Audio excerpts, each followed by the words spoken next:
BNP একটি বৃহৎ রাজনৈতিক দল, বিগত 17 বছর হত্যা গুম খুনের মধ্যে দিয়ে গিয়েছে।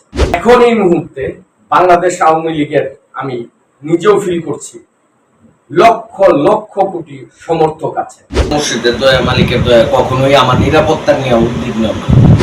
তাদের কাছে ইতিপূর্বেও 2 জন পুলিশ কনস্টেবল চেয়েছি। বিএনপি একটি বৃহৎ রাজনৈতিক দল, বিগত 17 বছর হত্যা গুম খুনের মধ্যে দিয়ে গিয়েছে। এইখানে আরো অনেক করুণ কথা আছে, অনেক কর্মীদের। তাই আমার ত্যাগের মূল্যায়ন কে কিভাবে করবে বা কে কিভাবে করবে না, এটা কোনো আপনার কোনো আলোচনার বিষয় না। আমি একজন রাজনৈতিক কর্মী, আমি প্রথাবিরোধী রাজনীতি।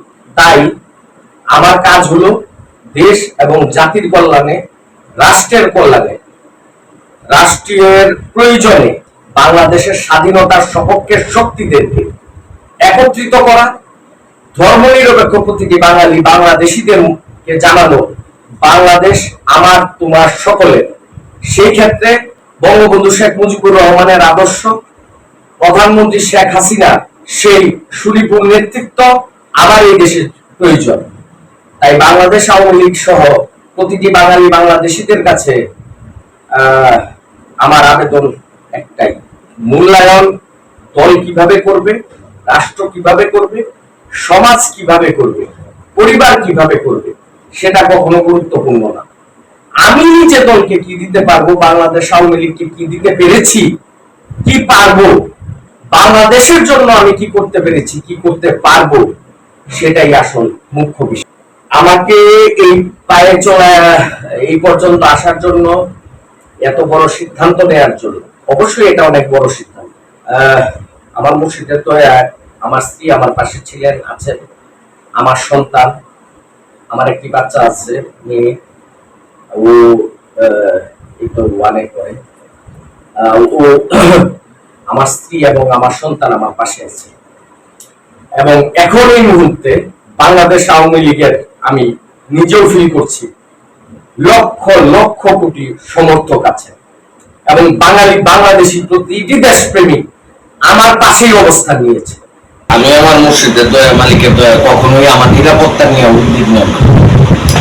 কারণ সেই জিডিতে লেখা আছে কতগুলো ঘটনার বিষয়। জিডিটা দায়ের করেছিলাম আপনার মনে আছে বোধহয় সাংবাদিক মহোদয়, যে তখন আমি রাষ্ট্রপক্ষের আইনজীবী ছিলাম। রাষ্ট্রপক্ষের আইনজীবী থাকা সত্ত্বেও তদন্তকারী কর্মকর্তা একবার আমার জিডির ব্যাপারে কোনো প্রকার, একবার খালি এক পলক আসলো আপনাদের নিউজের পর, এরপর থেকে আর কোনো খবর নাই। তো অবশ্যই আমার প্রত্যেকটি শুভাকাঙ্ক্ষী তারা আমার নিরাপত্তার ব্যাপারে চিন্তিত। আমি বলবো কিশোরগঞ্জ মডেল থানা এবং প্রশাসনকে আমি তাদের কাছে ইতিপূর্বেও 2 জন পুলিশ কনস্টেবল চেয়েছিলাম, আপনাদের মাধ্যমে চেয়েছিলাম, আমার ভিডিওতেও বলেছিলাম, সেটা আর কখনো হয় নাই। কিন্তু আমি এটা বলে রাখি, যে বা যারা আমার নিরাপত্তার ক্ষেত্রে বাধা হিসেবে দাঁড়িয়েছে, তারা কখনোই প্রশাসন আপনার দায়িত্ব আগামী বাংলাদেশে কিন্তু নেবেন না।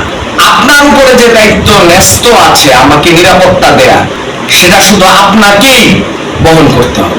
এবং এটা পরিষ্কার, আপনি এই দায় থেকে মুক্তি পাবেন না আগামী নতুন বাংলাদেশে।